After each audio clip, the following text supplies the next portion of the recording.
Friends, evening time நம்ம வீட்டிலே sudden சொந்தக்கார் வந்துட்டாங்க. நம்ம என்ன பண்ணுவீங்க?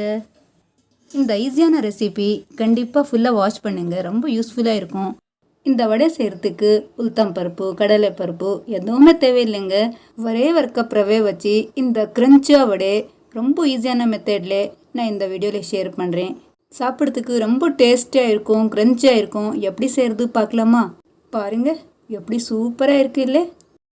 ஃப்ரெண்ட்ஸ், முதல்ல ஒரு கப் ரவைக்கு 1.5 கப் தண்ணி போதுங்க.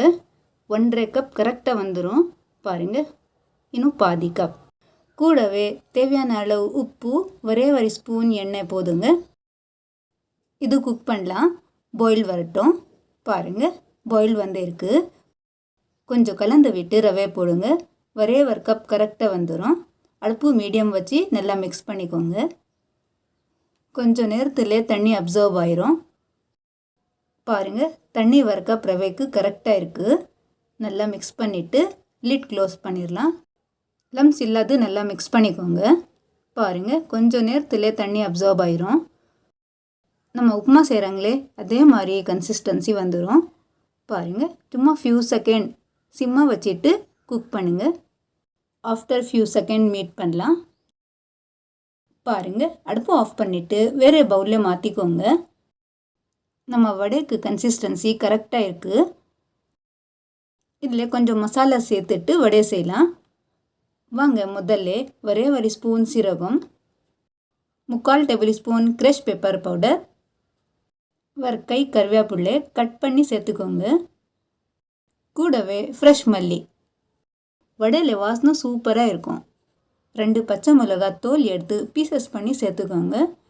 லாஸ்ட்டில் 2லேருந்து 3 ஸ்பூன் லெமன் சேர்த்துட்டு நல்லா மிக்ஸ் பண்ணிக்கோங்க. கொஞ்சம் சூடாக இருக்குது. கொஞ்சம் நேரம் விட்டு நல்லா இந்த மாதிரி மிக்ஸ் பண்ணிக்கோங்க. நம்ம வடை மிக்ஸ்சர் ரெடியாக இருக்குது. பாருங்கள், மாவு கொஞ்சம் டைட்டாக இருந்தால் தண்ணியில் கை போட்டு மாவு எடுக்கலாம். எந்த சைஸில் வேணும் அந்த சைஸில் மாவு எடுங்க. பாருங்கள், 2 கை நடுவில் வச்சு லைட்டாக ப்ரெஸ் பண்ணுங்கள். பாருங்கள், இந்த மாதிரி ரவுண்ட் ஷேப்பில் செஞ்சுட்டு லைட்டாக ப்ரெஸ் பண்ணுங்கள். அப்புறமா சென்டரில் நம்ம உளுத்தம் பருப்பு வடை செய்கிறாங்களே அதே மாதிரி இந்த மாதிரி சென்டரில் ஹோல் போட்டு எல்லாமே செஞ்சு வச்சுக்கலாம். இந்த வடை செய்கிறதுக்கு ரொம்ப ஈஸியாக இருக்குது. சாப்பிட்றதுக்கு க்ரன்ச்சியாக ரொம்ப டேஸ்டியாக இருக்கும். கண்டிப்பாக ஒரு தடவை ட்ரை பண்ணுங்கள். ஈவினிங் டீ டைம் ரொம்ப நல்லா இருக்கும், ஹெல்த்தியாக இருக்கும். பாருங்கள், நல்லா இருக்குது இல்லை?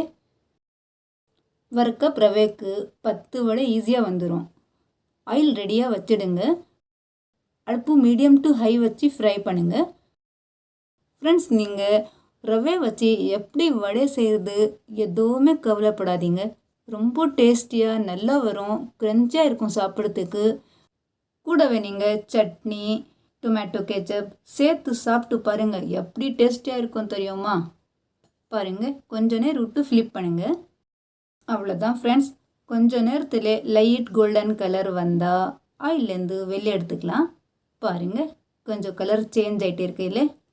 அவ்வளோதான் ஃப்ரெண்ட்ஸ், நம்ம ரவை வடை க்ரன்ச்சியாக டேஸ்டியாக வடை ரெடியாக இருக்குது.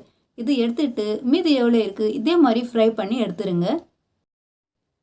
ஷேப்பு, கலரு இந்த மாதிரி கரெக்டாக வந்துடும். நீங்கள் முதல் தடவை செஞ்சால் கூட இந்த மாதிரி கரெக்டாக வரும்.